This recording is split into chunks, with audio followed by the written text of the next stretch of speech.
Yang pokok dalam wudu itu ada 4. Sisanya sunnah. Awas, kalau yang 4 ini tidak sempurna maka batal wudunya. 1. Faghsilu wujuhakum, basuh wajahnya. 2. Wa aydiyakum ilal marafiq, ini yang sering keliru.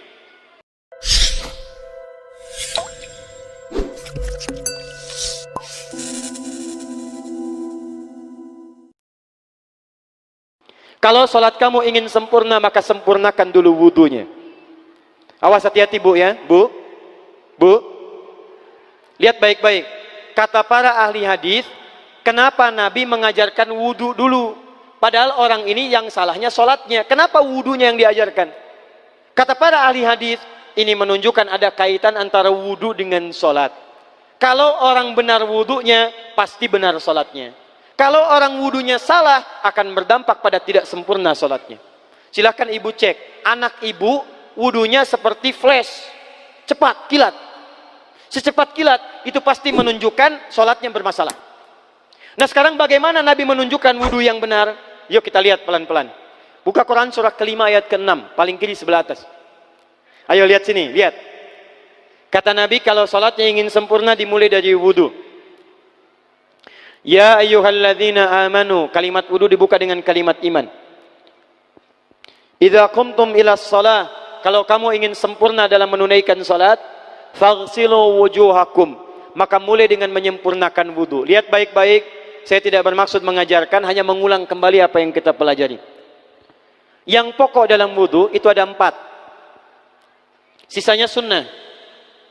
Awas, kalau yang 4 ini tidak sempurna maka batal wudunya. 1. Faghsilu wujuhakum, basuh wajahnya.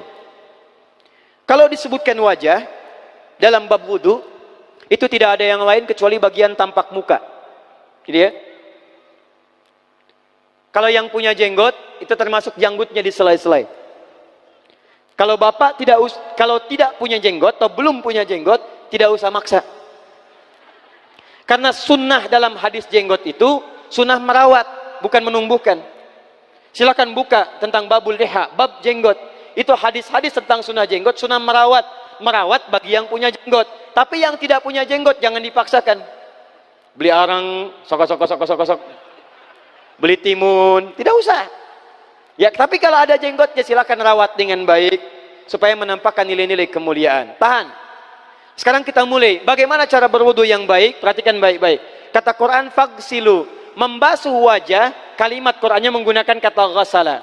Ghasala itu ambil airnya, tumpahkan di tempat yang dibasuh. Ambil airnya, tumpahkan di tempat yang dibasuh. Mohon izin, tahan sebentar. Mas, sini mas.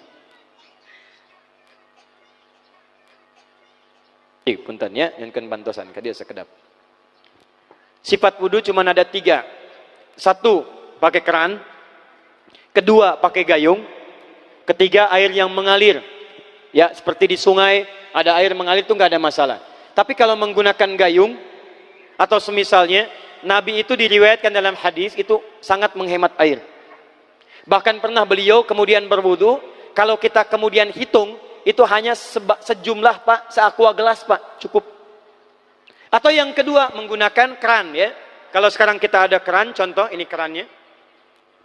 Ya. Kerannya agak tinggi sedikit. Nah. Dan kita sesuaikan. Ambil airnya. Misal contoh, ghasala itu bukan ditumpahkan, ambil air, tumpahkan di tempat yang akan dibasuh begini. Yang telunjuk itu kemudian menghapus atau menghilangkan kotoran di sela-sela mata, contoh. Yang jempol menghilangkan kotoran di sela-sela telinga bagian belakang di sini. Ya. Jadi kalau misalnya saya mulai ambil airnya, kemudian saya tumpahkan di sini, yang telunjuk membersihkan di jari-jari di sini, di sela-sela mata. Yang jempol kemudian membersihkan di sela-sela di bawah telinga sini. Kemudian di selesai. 1. Tahan sebentar ya, ini praktek dulu sebentar. 2. Wa aydiyakum ilal marafiq, ini yang sering keliru. Dan tangan sampai siku. Ingat, tangan bahasa Arabnya yadun. Tapi dalam ibadah itu selalu diberikan batas. Misal, ini kafun. Ini asabi'. Ini sampai sini rusghun. Sampai sini, Bapak Ibu sekalian, ini namanya mirfaq, jamannya marafiq. Sampai sini katif. Dari sini ke sini itu yad, tangan.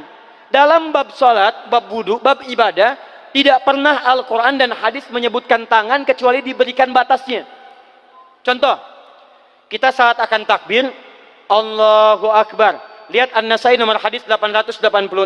Kata Nabi, fawada'a kaffahul yumna. Maka orang salat itu meletakkan telapak tangan yang kanannya alal yusra, di punggung yang kirinya. Jadi begitu takbir, Allahu Akbar, yang kanan meletakkan di punggung kiri. Apa batas meletakkannya? Cuman sampai 3. 1, yang telapak ke punggung begini, jadi boleh begini. Yang kedua, pergelangan ketemu pergelangan begini. Rusgun ala rusgin. Jadi begitu takbir, Allahu Akbar, ini boleh. Tapi nggak usah diukur Pak ya, jangan telat. Allah, pas, cepat. Boleh nanti lebih sedikit ke sini. Yang tidak boleh, awas, ini dilarang dalam hadis. Yang tidak boleh kata Nabi, jangan engkau bersedekap seperti orang sombong. Kata para ulama bagaimana? Ketika tangannya bertemu dengan mirfaknya begini. Nah, ini awas, sedekap yang dilarang, hati-hati. Kadang-kadang ada orang menes ke puncak subuh-subuh, sholatnya begini. Ya, awas nih. Cuman 3, kalau tidak begini, begini, atau begini. Dan saat mengangkat itu cepat Pak. Hadisnya cepat. Fawado'a. Fa itu di ilmu nahu harfu atfin rabitin baina syai'aini bila hudud. Huruf yang menyambungkan dua peristiwa tanpa jeda, cepat. Jadi antara mengangkat dengan meletakkan, langsung angkat Allahu Akbar. Tidak ada gerakan lain. Maaf, saya tidak bermaksud menyalahkan. Saya alhamdulillah ada koleksi 1235 kitab hadis. Saya mencari gerakan dari ngangkat ke meletakkan begini, tidak menemukan gerakan lain. Karena itu jangankan hadis-hadis yang sahih, di kitab hadis palsu pun pemalsu hadis tidak tertarik memasukkan hadis ini. Saking jelas, jadi saat mengangkat langsung begini. Kenapa saya penting terangkan?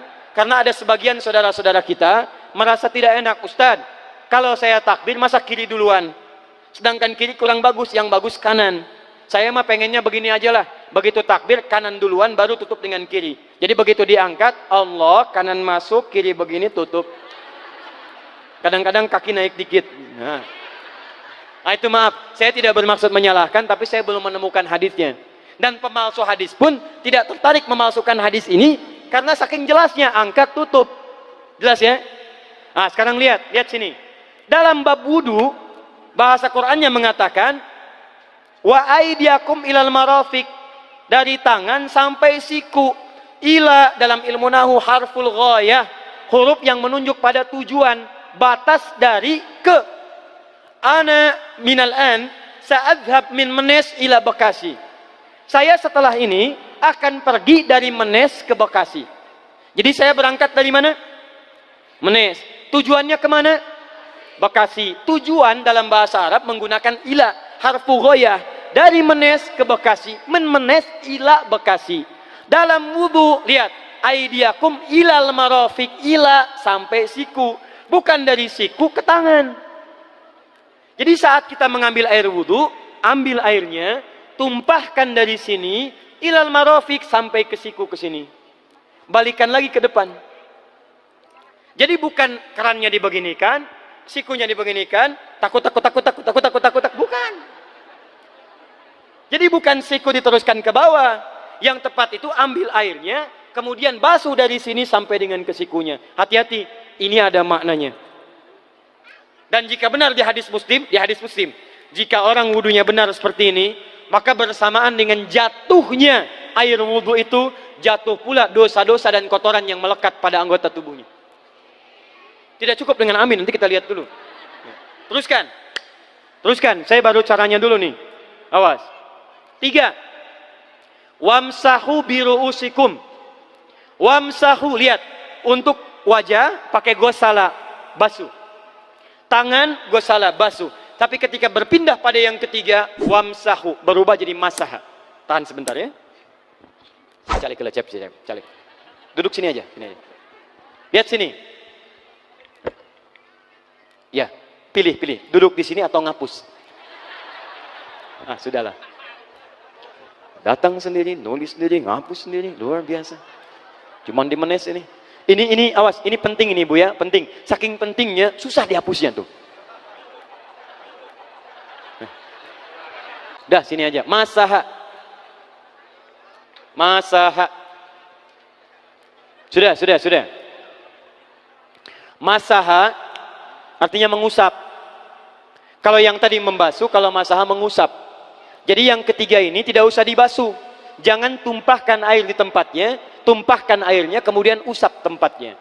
Pertama, wamsahu biru'usikum. Masya Allah, kata Allah, bagian ketiga usap kepalanya. Awas, hati-hati.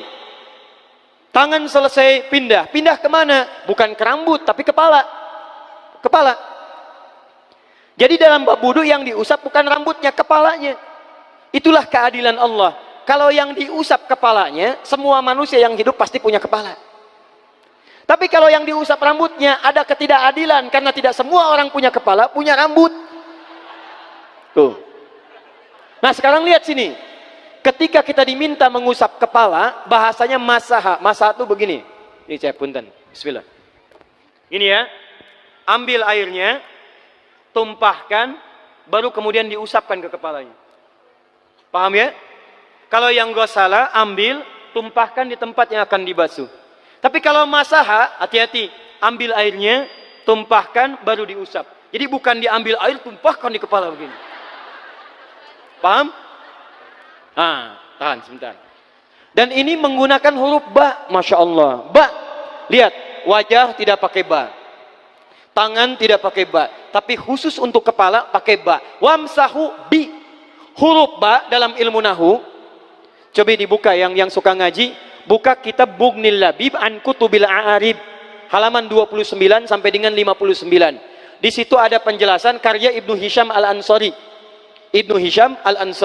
Itu ada penjelasan tentang makna huruf ba. Huruf ba itu punya 14 arti dalam bahasa Arab. Ada ilsaq, ada istighraq, ada muhabah, ada ba li tab'id. Ba li tab'id dibagi dua. Tab'id ma'al hudud wa tab'id bila hudud. Nah, yang ba ini, kenapa pakai ba?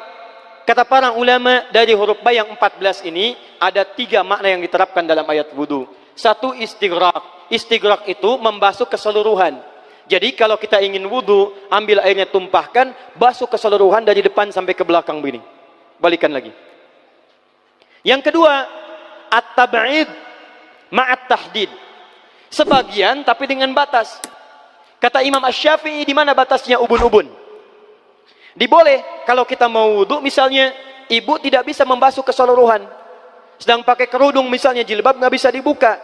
Tempat wudunya terbuka. Anda tinggal ambil air wudu, kemudian tumpahkan sedikit, boleh diusapkan bagian kepala sampai ubun-ubun, sah wudunya. 3, at-tab'id min duni tahdid. Sepanjang disebut bagian kepala, masuk kepala nggak ada batas. Ini kepala bukan? Ini kepala? Ini kepala? Nah, jadi kalau Anda berwudu mengusap bagian kepala, itu sudah sah walaupun bagian tertentu diusap di kepalanya. Kapan ini dipraktekkan? Kata Imam Malik, kata Imam Abu Hanifah, ini dipraktikkan kalau seorang memiliki satu sakit di kepalanya yang tidak memungkinkan dibasuh keseluruhan. Misal, mohon maaf, ya ada orang misalnya, mohon maaf ya, tiba-tiba sedang jalan di kebun, tuh jatuh duren, bu, anak duren ya, jangan durennya yang besar. Tiba-tiba nimpa misalnya, duren teh bahasa rangatnya kadu bu, ya, kadupak, kaduhung, ya dan seterusnya, kadu. Nah, nimpa kepalanya, bocor misalnya. Kemudian dalam bocor itu diperban, kata dokter tidak boleh kena air. Saat bagian kepala yang tidak boleh kena air itu, bukan berarti wudunya kemudian bisa batal atau boleh tayamum karena tidak bisa mengusap kepala. Kata para ulama, boleh dia mengusap bagian kepala yang lain yang tidak terluka. Itulah kenapa Allah memberikan huruf ba di sini untuk kemudahan bagi kita dalam menunaikan wudu. Tapi pastinya yang dibasuh kepalanya bukan rambutnya. Jadi kalau ada laki-laki sudah dandan, sisiran, rapi, tiba-tiba keran dibuka, yang diusap cuma rambutnya, ulak. Nah, itu batal wudunya. Tidak sah. Harus diulang. Terakhir kaki. Kaki dibasuh sampai dengan bagian mata kakinya, dan ini tidak perlu saya terangkan karena mudah bagi kita untuk mempraktekannya. Tapi yang ingin saya jelaskan satu ini saja. Perhatikan baik-baik. Yang 4 ini wajib wudu. Tambahannya sunnah. Niat dimasukkan dalam wajibnya. Lihat sini. Kumur-kumur sunnah. Telinga sunnah. Istinsyak sunnah. Yang 4 ini wajib. Tapi terlepas dari wajib dan sunnahnya, perhatikan baik-baik. Kenapa ini disebut dengan wudu? Dan hebatnya Al-Quran mengistilahkannya dengan toharah. Toharah. Apa itu toharah?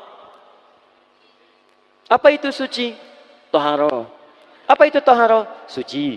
Apa itu suci? Toharah. Ada toharah, ada nadhafah, itu beda. Kalau nadhafah, bersih luarnya, tapi belum tentu bersih dalamnya. Bisa jadi luarnya bersih tapi dalamnya najis. Misal, hewan yang paling najis apa? Yang haram. Misal hewan tadi itu, hewan babi misalnya, misal dibersihkan, dimandikan, disisir sampai bersih. Bersih tidak? Bersih, bersih. Tapi halal tidak? Suci tidak? Tidak. Al-khinziru nadhifun walakinnahu ghairu tahir. Babinya bisa bersih tapi tetap tidak halal, tidak suci dia, tetap haram, tetap najis. Paham? Tapi kalau bersih luarnya dan suci dalamnya, maka kalimatnya berubah dari nadhafah jadi toharah. Toharah. Orangnya disebut dengan tahir. Kalau rajin dikerjakan disebut dengan mutatahhir. Wudu dalam Quran disebut dengan toharah. Seakan-akan memberikan pesan, maaf, orang yang wudu itu bukan hanya bersih fisik luarnya saja. Jadi kalau orang wudunya bersih, bukan cuma wajahnya yang bersih. Kalau wudunya benar, bukan kotoran di tangan saja yang hilang. Tapi mohon maaf, fisik dalamnya itu ikut suci. Fungsi tangannya jadi bersih, fungsi wajahnya jadi bagus, fungsi lisannya jadi bagus. Makanya kata Nabi, kalau orang benar wudunya bersamaan dengan air wudu yang menetes, maka tumpahlah kotoran-kotoran di bagian fisik-fisik tubuhnya.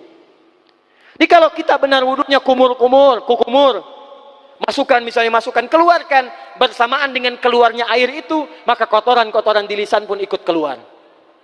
Tangan dibasuh, bersamaan dengan dibasuhnya tangan, fungsi tangan yang kotor-kotor itu ikut hilang. Hadis Muslim. Makanya orang yang setelah selesai wudu dia berdoa, apa wudunya? Apa doa wudunya? Asyhadu an la ilaha wa asyhadu anna Muhammadan Allahumma minat waj'alni minal, lihat sini, minal mutatahhirin, minat tawabin. Lihat.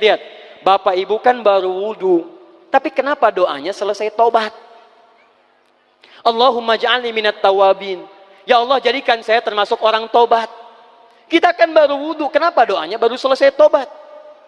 Sedangkan tobat itu mengakui kesalahan, menyesali kesalahan, dan berjanji meninggalkan yang salah, mengganti dengan yang baik-baik. Makanya kalau orang wudunya benar itu, begitu dia kumur-kumur, dia ingat kesalahan apa yang dikerjakan oleh lisan ini. Jadi begitu kemudian ditumpahkan airnya, hilang kotorannya. Maaf, yang suka mencela wudu, selesai wudu tidak akan mencela lagi karena tobat dari celaan.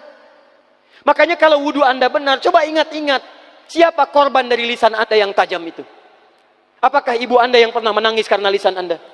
Apakah ayah Anda yang kecewa karena kalimat-kalimat Anda? Apakah tetangga Anda yang menjauhi Anda karena kata-kata kotor Anda? Kalau tiap hari Anda wudu, tapi kemudian lisan Anda masih kotor juga, ada yang salah, Anda cuma menghabiskan air untuk menghilangkan kotoran di lisan. Itu tanda pertama. Tangan basuh. Makanya orang yang wudunya benar, tangannya tidak akan berbuat yang kotor lagi sampai ke ujung kakinya. Karena itulah ibadah ini disebut dengan wudu, seakar dengan kata dau. Kata para ulama, mereka sebagian mengatakan dau artinya cahaya, dau artinya sinar, dau artinya al-husnu, baik budi pekerti. Kalau orang benar wudunya, bertambah sinar di tangannya, sinar di wajahnya, sinar di lisannya. Apa sinar itu? Di dunia sinar-sinar amaliyah kebaikan, sifat-sifat baik, di akhirat pancaran-pancaran kemuliaan. Satud'a ummati yaumal qiyamati ghurral muhajjalin. Akan dipanggil umatku di hari kiamat dengan banyak cahaya melekat di tubuhnya. Tangannya ada cahaya, matanya ada cahaya, wajahnya bercahaya, kakinya bercahaya. Cahaya apa itu? Kata Nabi, min atharil wudu, dari bekas wudunya. Jadi kalau kita benar wudunya, itu kita jadi orang baik. Ada cahaya kebaikan dalam diri kita. Itu yang disebut dengan tawabin. Makanya kalau bapak ibu tiap hari wudu, Allahumma ja'alni minat tawabin. Tapi mulut tidak tobat, tangan tidak tobat, kaki tidak tobat, ada yang salah dengan wudunya. Waj'alni minal mutatahhirin. Jadikan saya orang bersih dan suci. Jadi kalau selesai wudu, pakaian bersih, wajah bersih, tangan bersih. Ini pakaian bersih, pakai jas, pakai dasi, tapi tangan tidak bersih, korupsi juga, mencuri juga, menipu juga, ada yang salah dalam wudunya. Kalau kita bisa mengerjakan wudu ini dengan baik, maka naik status kita. Disebut sebagai, langsung oleh Al-Quran, disebut hamba yang dicintai oleh Allah Subhanahu wa ta'ala. Di Quran surah kedua Al-Baqarah ayat 222. Saya tutup. Lihat ayatnya. Di ujung ayatnya. Innallaha yuhibbut tawwabina wa yuhibbul mutatahhirin. Sungguh Allah akan sangat mencintai orang-orang yang tobat dan orang-orang yang terbiasa untuk bersuci. Kita selesai wudu mengatakan, Allahumma ja'alni minat tawabin waj'alni minal mutatahhirin. Dijawab oleh Allah, innallaha yuhibbut tawabin wa yuhibbul mutatahhirin. Karena itulah orang yang rajin wudu adalah orang-orang yang dicintai oleh Allah Subhanahu wa ta'ala. Jadi kalau bapak ibu, maaf ya, sekarang cek, kalau batal wudu pengen wudu lagi. Tidak hanya saat sholat. Sekarang batal wudu, ingin wudu. Batal wudu, ingin wudu. Itu tandanya bapak ibu sedang mendapatkan cinta dari Allah Subhanahu wa ta'ala. Tapi hakikat cintanya bukan pada wudunya, tapi berubahlah orang itu menjadi baik dan dekat dengan Allah Subhanahu wa ta'ala.